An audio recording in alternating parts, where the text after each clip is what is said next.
1960 সালে কর্ণফুলী পানি বিদ্যুৎ প্রকল্পের হাত ধরে তৈরি হয় বহুমুখী কাপ্তাই হ্রদ।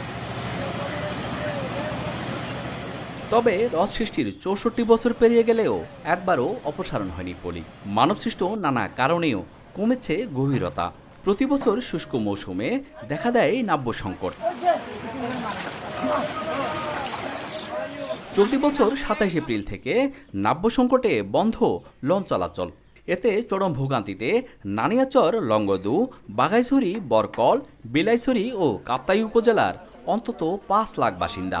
বাধ্য হয়ে ইঞ্জিন চালিত ছোট নৌকায় কিংবা পায়ে হেঁটেই দীর্ঘপথ পাড়ি দিতে হচ্ছে দুর্গম উপজেলাবাসীকে।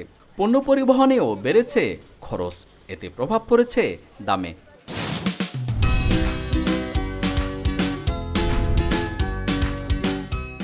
বোটের জন্য অপেক্ষা করতে হচ্ছে, ওটা হচ্ছে টাইম বোট। যদি 1 মিনিট লেট হয় তাহলে বোটটা যদি ছেড়ে যায় আর 1 ঘন্টা লেট হবে।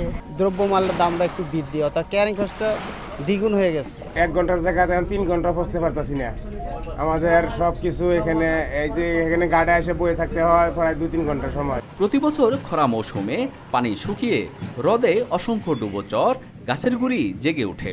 এতে যাত্রীবাহী লঞ্চ, বড় ইঞ্জিন বোট বন্ধ হয়ে যায়। আয় বন্ধ হাজার হাজার নৌযান শ্রমিকের। লঞ্চ বন্ধ হওয়ার কারণে আমরা ক্ষতিগ্রস্ত বলে আমাদের কর্মচারীরা ঠিকমতো বেতন দিতে পারতেছি না। গাছের গোড়াগুলা আমাদের বোটগুলা বাড়ি খাইতেছে, কাঠগুলা দেখাতে ভাঙ্গা যাইতেছে। একটা বস্তা এখান থেকে লংগদু উপজেলা যেত 20 টাকা দিয়ে 50 কেজি, এখন এখান থেকে লংগদু উপজেলা যেতে লাগে 250 টাকা। আমাদের একমাত্র বাহন লঞ্চ, তা ওদেরকে লঞ্চে আসা যাওয়া করতে হয়। তা আমাদের প্রায় সবগুলো মিলে আমরা যারা পরিবহন খাত নৌপথে ব্যবসা আছে আমাদের লঞ্চের, তারা দৈনিক 10 লাখের কাছাকাছি ক্ষতি হচ্ছে। জেলা প্রশাসক জানান, পানি উন্নয়ন বোর্ডের 977 কোটি টাকার একটি প্রকল্প অনুমোদনের অপেক্ষায় রয়েছে। দ্রুত সমাধান হবে পলি সমস্যার। 5টি উপজেলায় যাতায়াতের সবচেয়ে সুবিধাজনক মাধ্যম হলো নৌপথ। আমরা আশা করি এখানে এই টিপিবিটির মাধ্যমে এটা যদি হয়, অনুমোদন হয়, তাহলে এই নৌ চলাচল স্বাভাবিক হবে এবং মানুষের অনেক সুবিধা হবে।